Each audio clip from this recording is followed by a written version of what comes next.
Hoje trago-vos este tema. Jesus, o Salvador não salvado.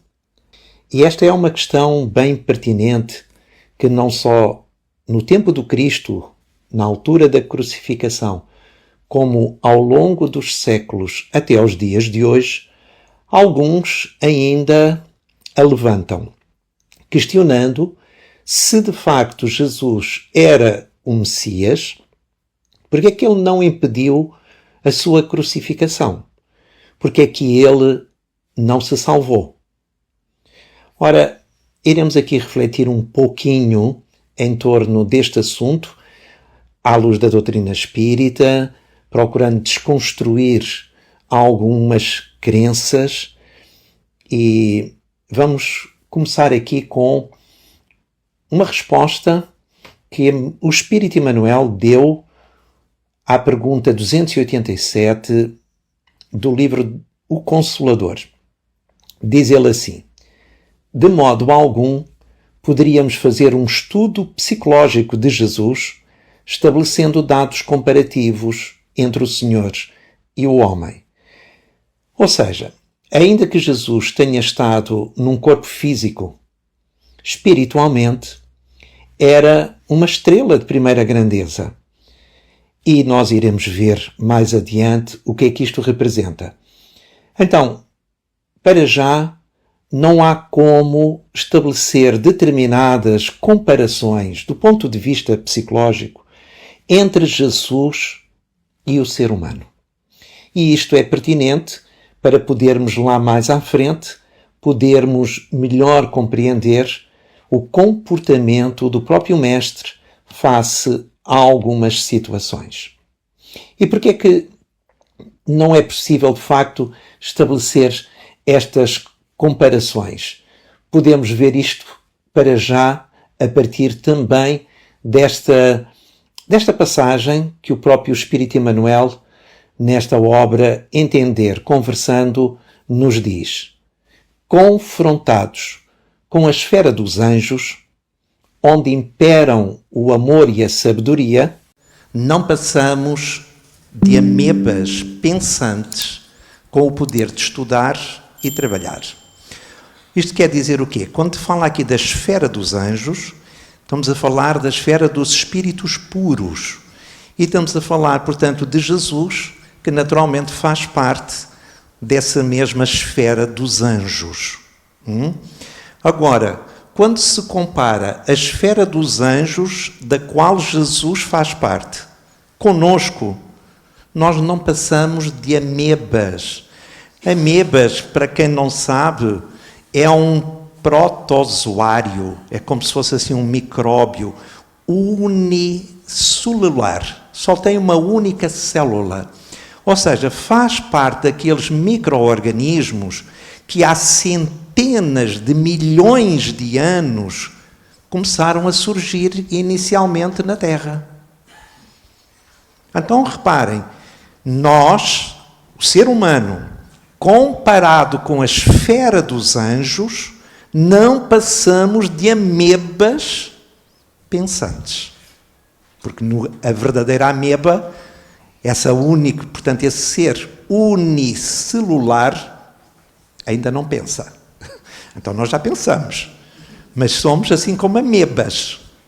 Se considerarmos que o nosso corpo físico é constituído por mais de 30 trilhões de células, já dá para perceber também qual é a nossa distância à ameba, não é? Porque se ela é é um ser unicelular e nós estamos aqui com mais de 30 trilhões de células, então já estamos noutro patamar, não é?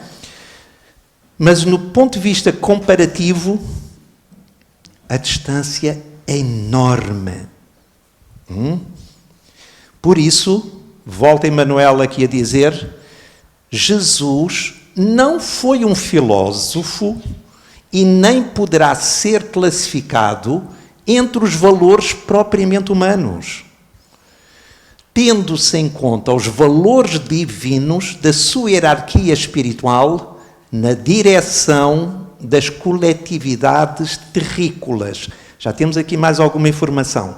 Então, nem podemos comparar Jesus com o ser humano do ponto de vista psicológico, nem podemos vê-lo também como se fosse um filósofo. Porquê? Porque a sua natureza espiritual é de tal forma elevada que não há termos de comparação. Embora ele, simbolicamente falando, tenha sido uma estrela de primeira grandeza a viver num corpo frágil, como o nosso, no entanto, ele, como ser inteligente, como ser espiritual, como nós, está a anos-luz de evolução comparativamente connosco. E isto é importante porquê?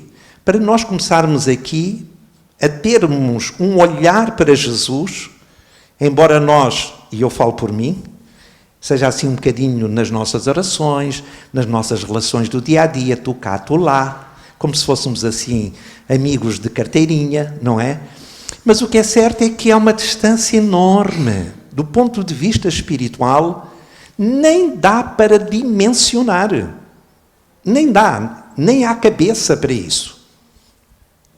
E isto é importante para que aos poucos consigamos ir tendo estes elementos para lá mais adiante, podermos melhor perceber o comportamento do Cristo, nomeadamente perante esta questão da crucificação.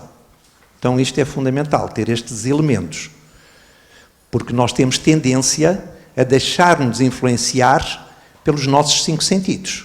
Então olhamos para o Cristo, o que é que vemos? Uma forma humana masculina. Ok, é o que existe aqui na Terra. A masculina e a feminina. Ele era masculino. Pronto, e a partir daí, pronto, era o Filho de Deus, mas nós também somos filhos de Deus. Mas qual é a grande diferença?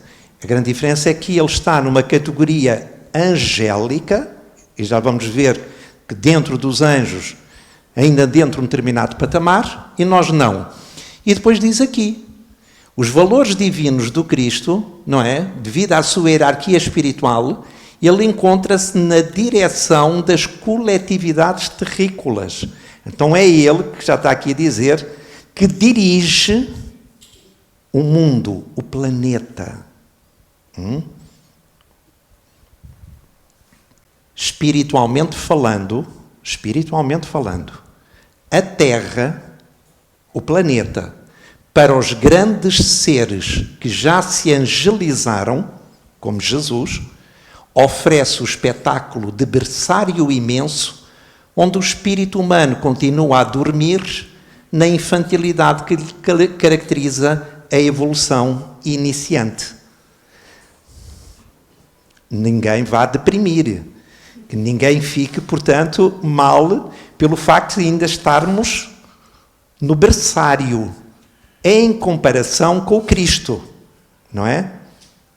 Então isto dá uma ideia mais precisa a respeito de que quando Jesus chega à Terra há 2000 anos, foi encontrar a grande maioria do ser humano. O que é que acontece no berçário?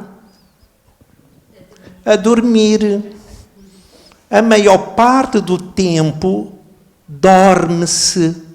A criança, quando está no berçário, a maior parte do tempo dorme. Não é? E é isso que tem acontecido de lá para cá, embora aos poucos havendo um pequeno despertar, mas acima de tudo é sair deste sono da alma. Dorme-se interiormente. Está-se com os olhinhos físicos abertos, mas cá dentro estão fechados. Então, muitas vezes, nós estamos aparentemente acordados. Então, a Terra, para os anjos, é como se fosse um berçário. Então vem o espírito Lacordaire, neste caso na Revista Espírita de Allan Kardec, em fevereiro de 1868, e diz o seguinte: ao lado de Deus estão numerosos espíritos chegados ao topo da escala dos espíritos puros, que mereceram ser iniciados em seus desígnios para dirigirem a sua execução. Deus escolheu dentre eles os seus enviados superiores, encarregados de missões especiais. Podeis chamá-los Cristos. Então isto significa o quê?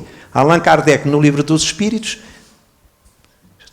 cria uma escala espírita para a gente perceber melhor a diferença de evolução dos espíritos. 3 ordens. A ordem mais baixa, inferior, a ordem dos espíritos imperfeitos. Significa, é a ordem onde nós estamos. Peço desculpa se eventualmente tiver por aqui algum anjo, alguém assim, não é? Mas pronto. Então, é a ordem onde nós estamos, espíritos imperfeitos. O que é que acontece nesta ordem? O que é que se predomina? É a matéria sobrepõe-se ao espírito. E há uma propensão para o mal. Depois vem a segunda ordem, espíritos bons.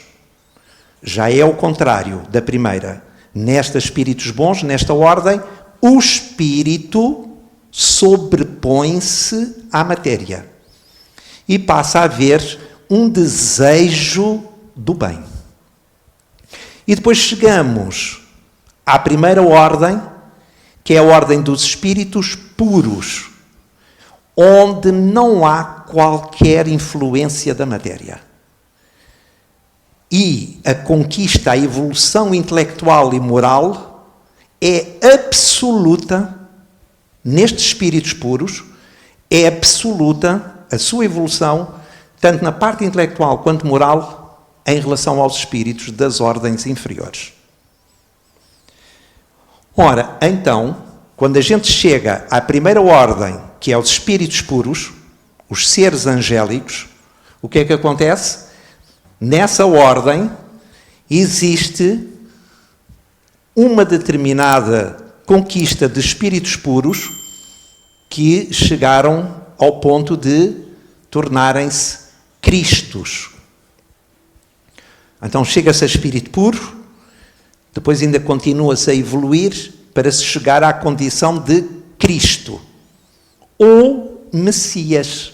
Cristo do grego ou Messias do hebraico, mesma coisa, não é? Então, o que é que nós vemos? Jesus, o Cristo de Deus. Então, Jesus, quando veio à Terra, era um Cristo. Ok? Então vamos ficar com esta ideia assim, de grandeza, até onde a nossa cabeça consegue ir. Ok? Então vejamos o que é que diz Mateus, aqui neste capítulo e nestes versículos. Quanto a vós, não vos deixeis tratar por mestres, pois só um é o vosso mestre, e vós sois todos irmãos. Como que Mateus dizendo-nos assim, olha, do ponto de vista de mestre da escola da vida, só há um. Nem permitais que vos tratem por doutores, pois só um é o vosso doutor, o Cristo. Então, estamos aqui a ver, portanto, Mateus, o evangelista, a falar a respeito de Jesus. Vamos para a Revista Espírita, novamente, de 1868, e agora é o Espírito de São Luís. Diz assim, os Messias, já falámos que Messias ou Cristos é a mesma coisa.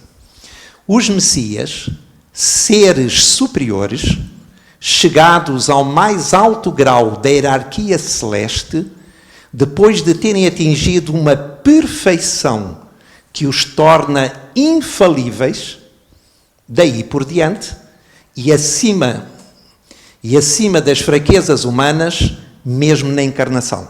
Então vejam, um Cristo, quando atinge esta categoria espiritual, ele atinge uma perfeição que os torna, os Cristos, infalíveis, aonde quer que eles vão.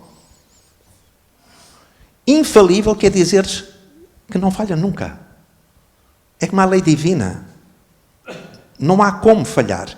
Até se tornar um Cristo, há essa possibilidade, ou pelo menos a partir de espíritos puros. Mas, fundamentalmente, quando atinge aqui a questão do Cristo. Porque o espírito puro já tem toda, digamos, está acima de qualquer influência da matéria, como dissemos. Agora, por aquilo que nós vemos aqui, talvez ainda não estejam em condições para se tornarem um Cristo. E vamos interpretar aqui um Cristo, neste caso em relação à Terra, Jesus, mas os outros mundos também têm, digamos, os seus Cristos. Ok? Então, o importante aqui é que Jesus, como Cristo, está numa perfeição que o torna infalível, não é?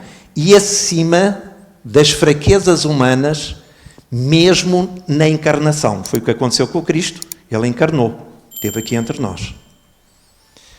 Então, vamos ver assim o seguinte.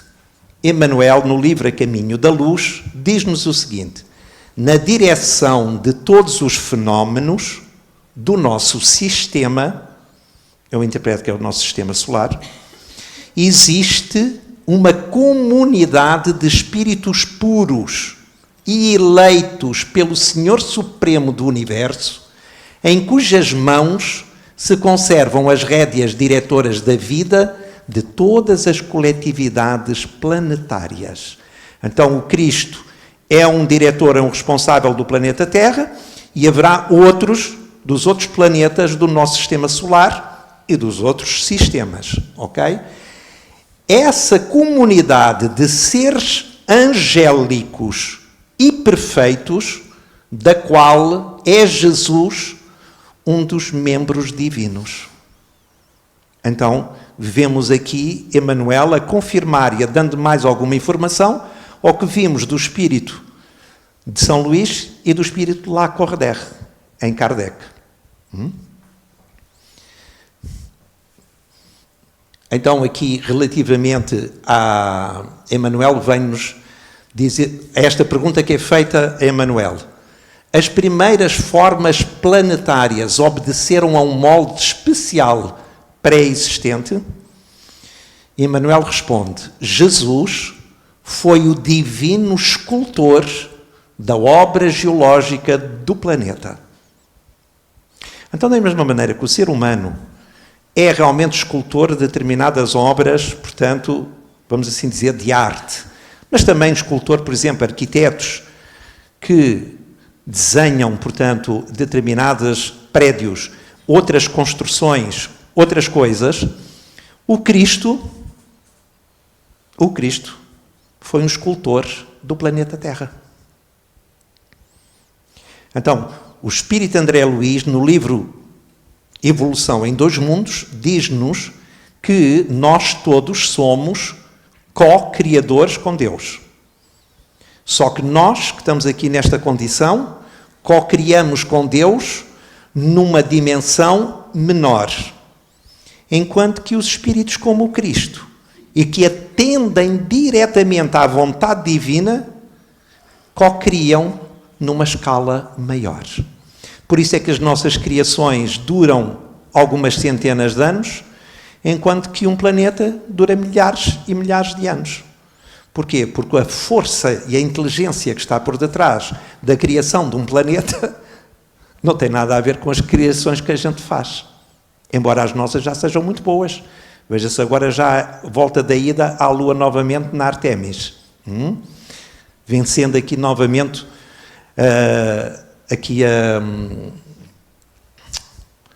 agora falta-me o nome, a atmosfera da Terra, não é? Então, nós fazemos certas criações que são proporcionais às nossas conquistas, às nossas capacidades. Uma criança não consegue construir algo que seja mais durável e resistente que um adulto cria. Certo?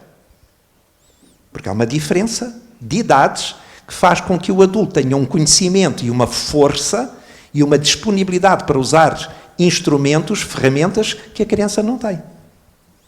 Então, sim, somos nós, mais ou menos, perante o Cristo. Então ele é o divino escultor da obra do planeta. Todas as formas de vida na Terra foram concebidas primeiramente na sua visão divina. Entrou bem na vossa cabecinha? Todas as formas de vida na Terra, desde a minhoquinha, não é? Lá no seio da Terra. Vamos para os oceanos lá nas profundidades. Por toda a parte, tudo o que a gente conhece na Terra e que ainda não conhece, porque ainda se está a fazer muitas descobertas, tudo saiu da cabecinha do Cristo. O que é isto? Alguém consegue entender o que é realmente isto? Eu não consigo, não é? Mas é bom nós termos esta informação para depois percebermos o comportamento do Cristo. Então é o Cristo que está por trás disto tudo. Então vejam, com os seus exércitos de trabalhadores devotados, portanto, da mesma maneira que nós aqui trabalhamos em equipa, o próprio Cristo também até nos mostrou isso, convidando 12 apóstolos. Porque tudo o que existe, portanto, na vida, no universo, é tudo uma questão de interdependência. Tudo está interdependente. Então, nós formamos uma equipa. Então, o Cristo não fez isto sozinho. Ele comandou, dirigiu. Era, digamos assim, o CEO, aqui assim, desta empresa Universo S.A., vamos assim dizer. Mas tinha realmente trabalhadores, espíritos muito evoluídos, a trabalhar com ele. Então, com os seus exércitos de trabalhadores devotados, estabeleceu os regulamentos dos fenómenos físicos da Terra. Organizou o cenário da vida, criando, sob as vistas de Deus, o indispensável à existência dos seres do porvir. Ora, a Terra, segundo a ciência, não é? A comunidade científica, tem mais ou menos um tempo de 4,5 mil milhões de anos. Em português do Brasil, 4,5 bilhões de anos. Ok?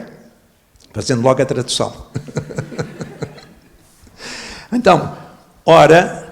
Então a gente fica assim a pensar, ou pelo menos eu fico a pensar, se há 4,5 mil milhões de anos, já o Cristo era um Cristo.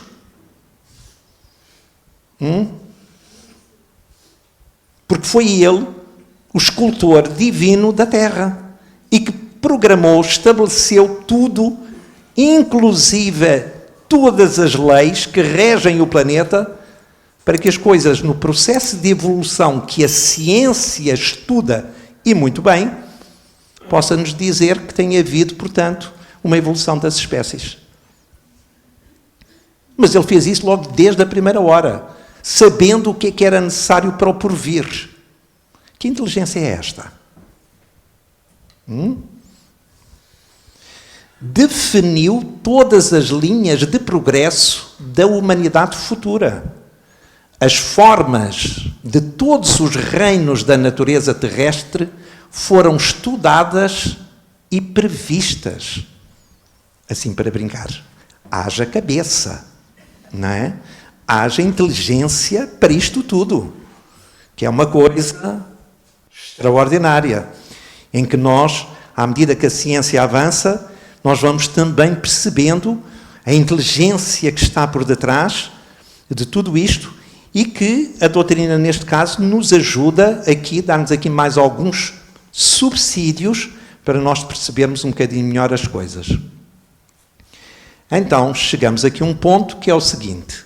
Diz assim Emmanuel: ninguém reuniu sobre a Terra tão elevadas expressões de recursos desconhecidos quanto Jesus.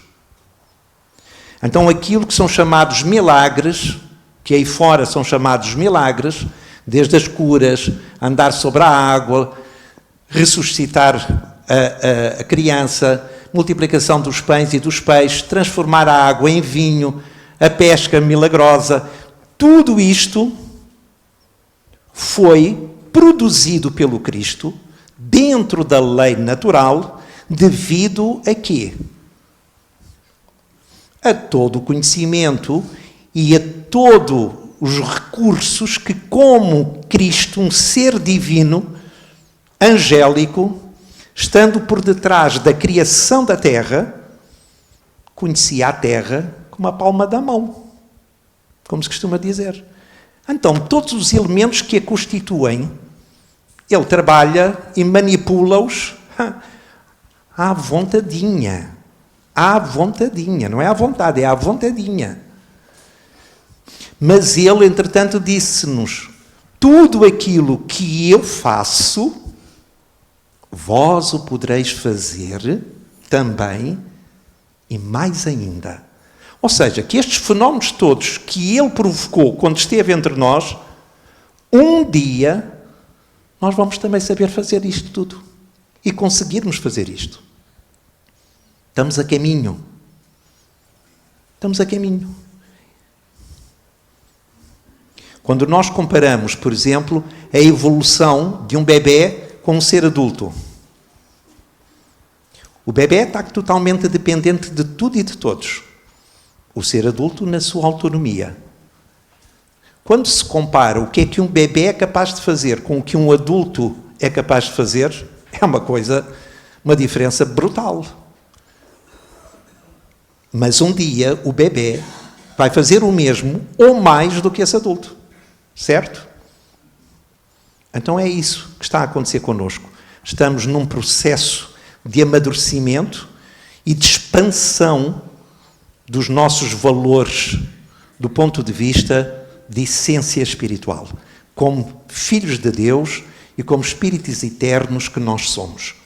Então trazemos todo o potencial divino connosco a aguardar o quê?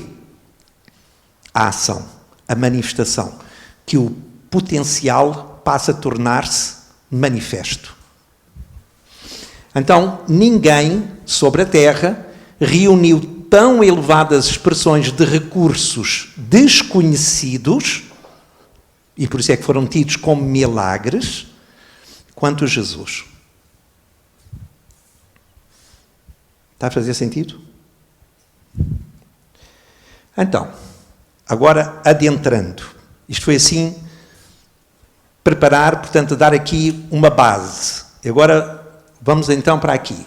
Quando Jesus vai para depois da última ceia, e vai para o Monte das Oliveiras, ou o Horto das Oliveiras, e começa a orar, enquanto os outros 3 discípulos acabaram por dormir, não é?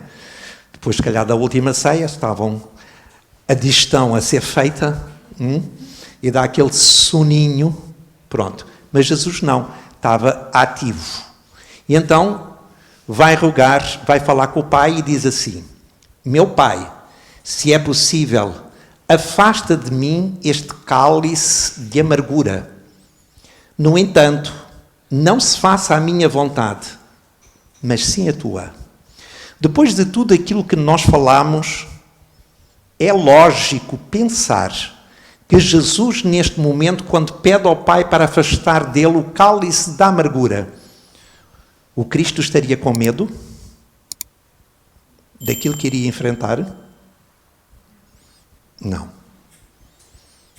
Então, este pedido do Cristo a Deus para afastar o cálice, mas que fizesse a vontade divina, não era por ele. Ele é o Senhor da terra. Quase como se disséssemos assim, hello, não é? Ele é o Senhor da terra. Então ele não estava a pensar nele. Ele estava a pensar em nós. Porque todas as nossas ações vão resultar em consequências, que é isso que acontece na vida individual e coletiva.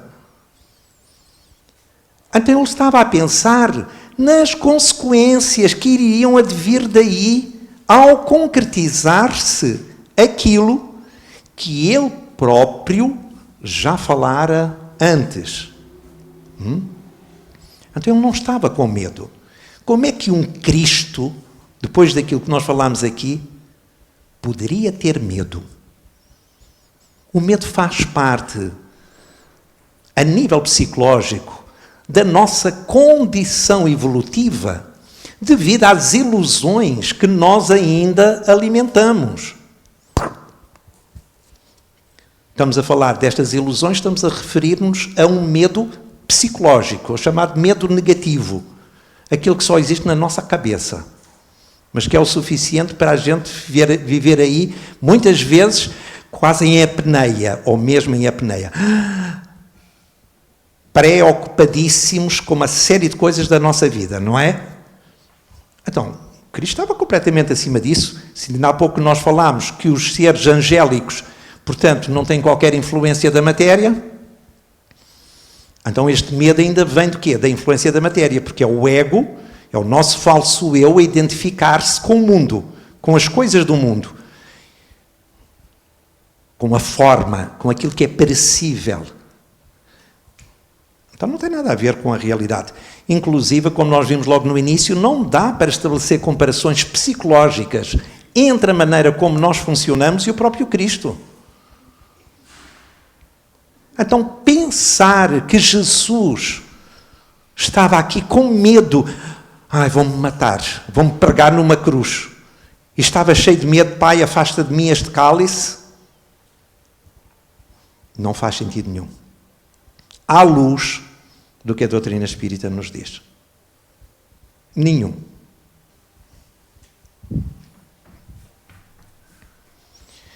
E esta aqui ainda é mais forte. Meu Deus, por que me abandonaste? Está em Mateus, não é? Então as pessoas que estão menos informadas, não é? Algumas, inclusive, porque estão mal formadas, isto é, têm, portanto, uma intenção negativa e procuram, portanto, de alguma forma, criar ruído, conflito, tirarem partido a seu belo prazer. Interpretam os ensinamentos do Cristo à letra. Ora, o que nós sabemos em relação a isto é que a letra mata e o espírito vivifica. Tanto nos ensinamentos do Cristo, quanto aí fora. Se a gente vai ler um livro e vamos interpretar à letra tudo o que o escritor ou a escritora escreveu, principalmente na poesia, vai ser uma alegria, não é? Então nós temos que levar connosco um olhar de acordo com aquilo que nós vamos ter ali adiante. Não dá para interpretar poesia como nós interpretamos prosa, por exemplo. Não dá para ler uma notícia de um jornal com aquilo que nós lemos num romance. São coisas diferentes. Então não dá para interpretar à letra. Mas não é só essa questão. É que esta frase, meu Deus, por que me abandonaste, é Jesus a recitar o Salmo 22 do rei David. A gente vai aos Salmos, no Antigo Testamento, pega lá no Salmo 22 e o rei David está precisamente num sufoco e a dirigir-se a Deus, meu Deus, por que me desamparaste? O Cristo, várias vezes, nos seus ensinamentos, estava a recitar e a confirmar as Escrituras antigas, o que os profetas falaram. Veja-se, por exemplo, o batismo. Jesus chega perante o primo dele, João o Batista, não é? Porque batizava, e o primo dele olha para ele e diz assim, não sou eu que te devo batizar, tu é que me deves batizar a mim. E Jesus diz, não, para que se cumpram as Escrituras, batiza-me. E João batizou. Quando Jesus diz, vós sois deuses, pois já não se disse que vós sois deuses, também não é uma frase do Cristo, vem lá de trás dos profetas.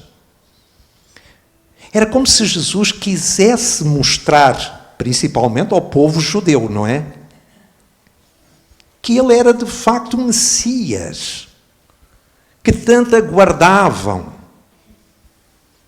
Porque há uma série de ligações, de pontes, nomeadamente este salmo é considerado o Salmo da Cruz, porque o rei David, neste salmo, tem várias passagens tal e qual aquilo que Jesus vivenciou na cruz. Tal e qual. Então é muito interessante vermos esta questão das profecias e como tudo está interligado. Portanto, para nós percebermos melhor algumas coisas do Novo Testamento, precisamos também conhecer um pouco mais o Antigo Testamento, porque um vem na sequência do outro.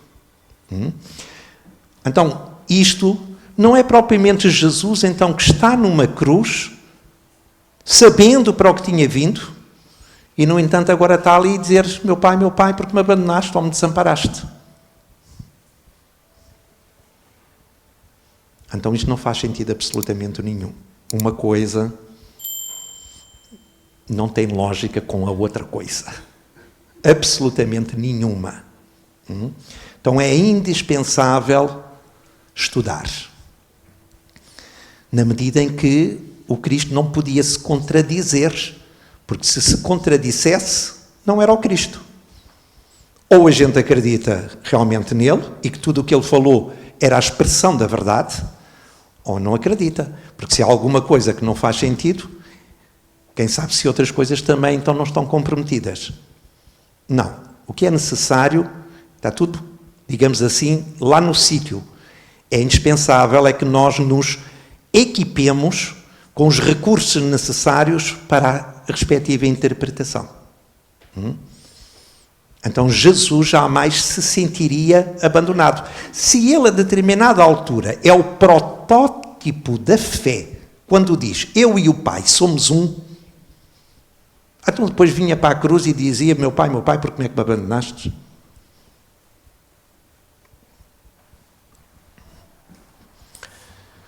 Em João, diz assim Jesus: eu sou o bom pastor. O bom pastor entrega a sua vida pelas ovelhas.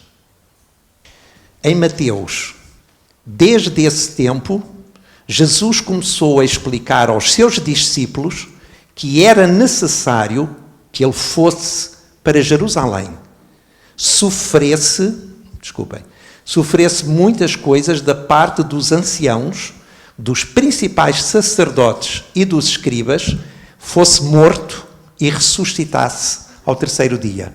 Olhem aqui a profecia. O Cristo sabia perfeitamente para o que tinha vindo.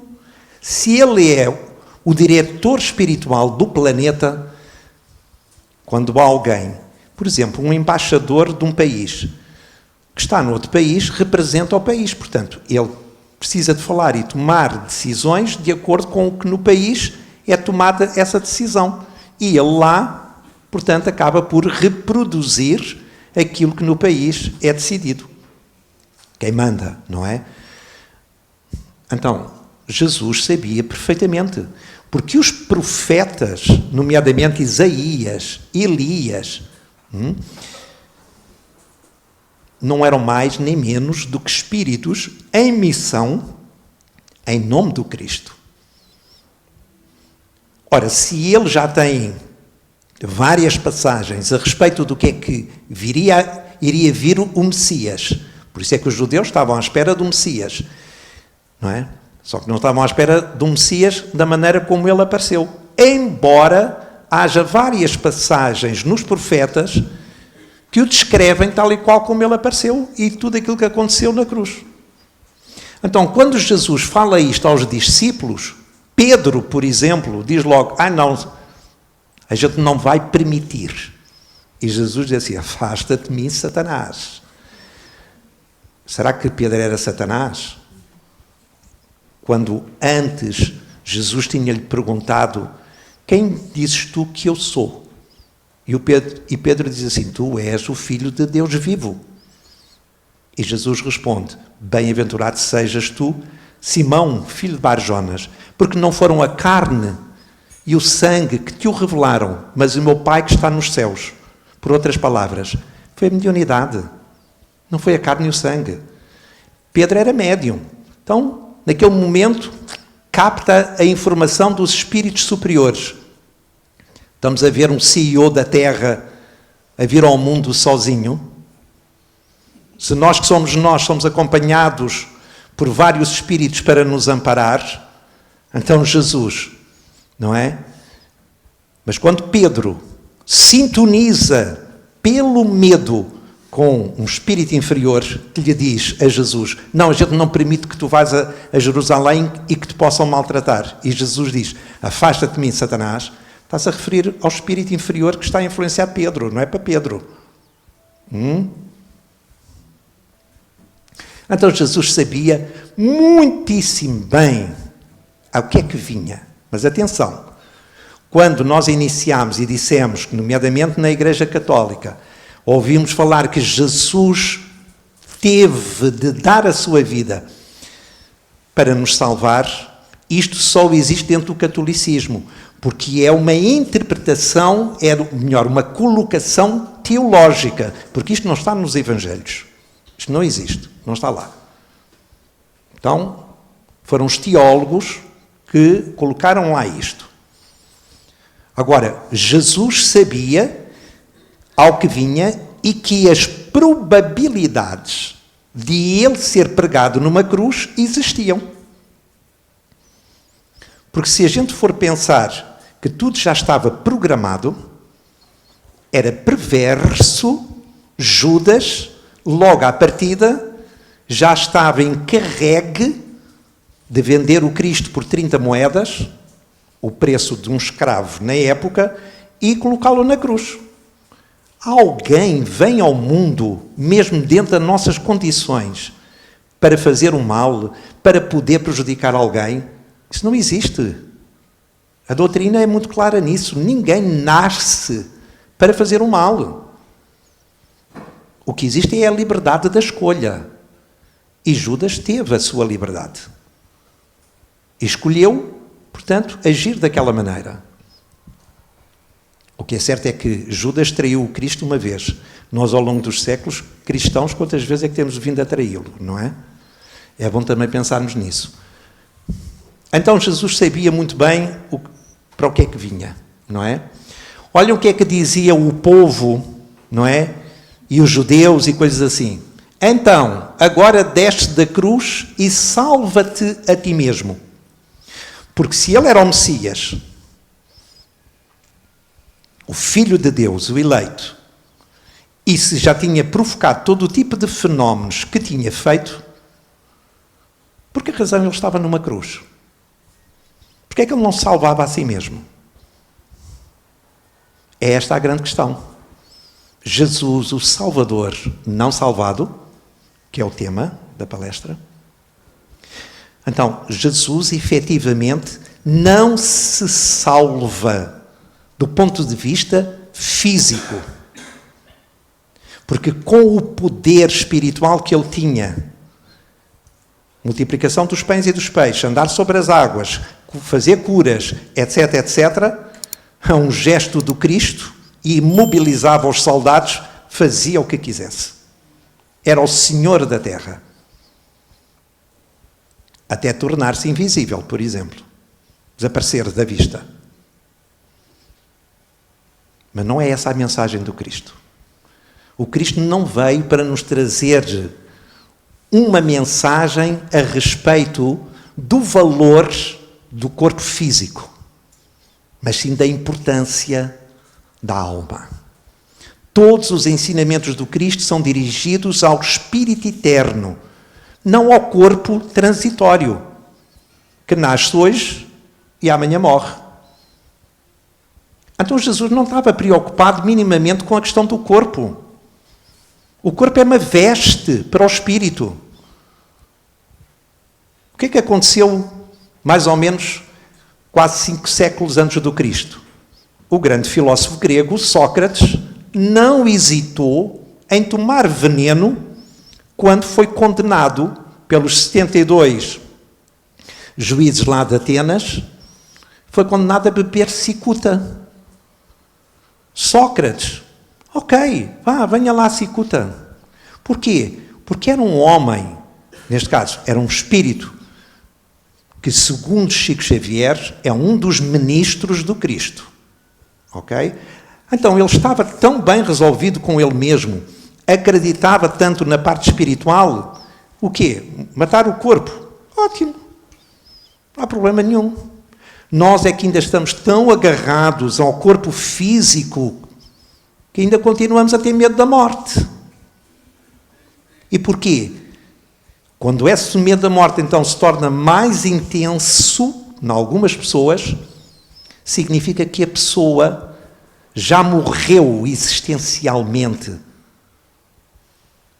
E como ela já morreu existencialmente, ou seja, está estagnada, não está a viver de acordo com a sua natureza, a pessoa projeta cá fora o medo que tem lá dentro em relação a este seu estado. Então, quando nós estamos num medo muito forte de morrer, é porque interiormente já morremos a nível existencial. Por isso é que há muitos que morrem aos 20 e são enterrados aos 80. É uma morte existencial. A pessoa não evolui, não progride, não acrescenta nada. Então, isso é uma morte. E depois a gente projeta no corpo.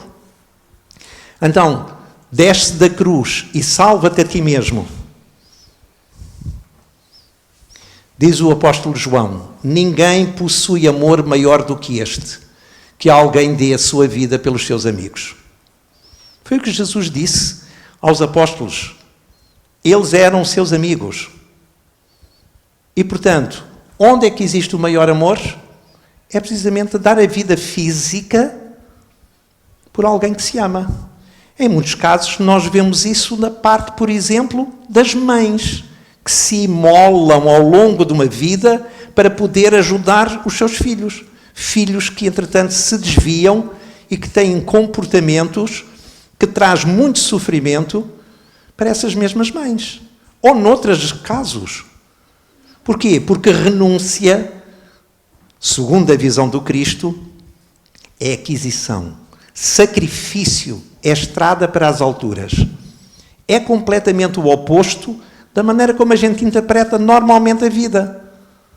Porquê? Porque a gente interpreta a vida baseado no corpo físico. Esta é a grande diferença. Diz então, aqui em João, Jesus assim, eu glorifiquei-te na terra, completando a obra que me deste para eu realizar. Agora, Pai, glorifica-me tu contigo e com a glória que eu tinha contigo antes de o mundo existir. Antes do mundo existir.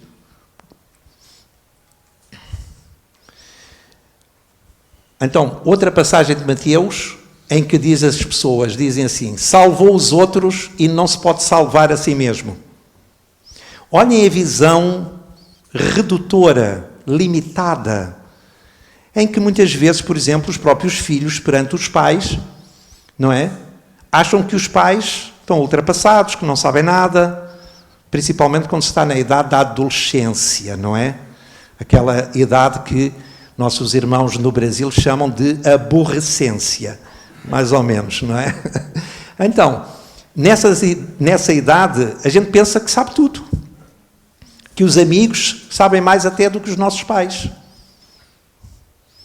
Então, isto é uma grande e uma profunda ignorância, não é? E é tão profunda a ignorância, não é, que está aqui. Então, se ele salva aos outros, Lázaro, aqui o paralítico, então e não se salva a si mesmo?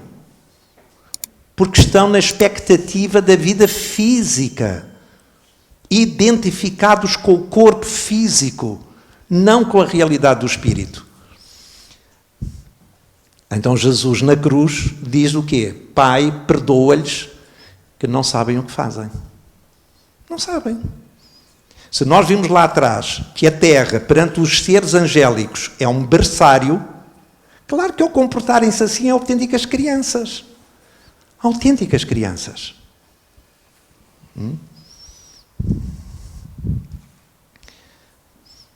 Mas uma das coisas importantes na questão da Páscoa é porque muitos cristãos só leem o Evangelho, digamos, até à cruz e ficam com aquela coisa impactante da crucificação. Mas o Evangelho não acaba na cruz. O Evangelho continua e termina precisamente na ressurreição, ou seja, na imortalidade da alma, em que Jesus surge em espírito, redivivo, para poder confirmar aos discípulos e amigos tudo aquilo que ele dissera quando esteve aqui conosco. Ou seja, que nós somos espíritos eternos. Não vamos morrer nunca.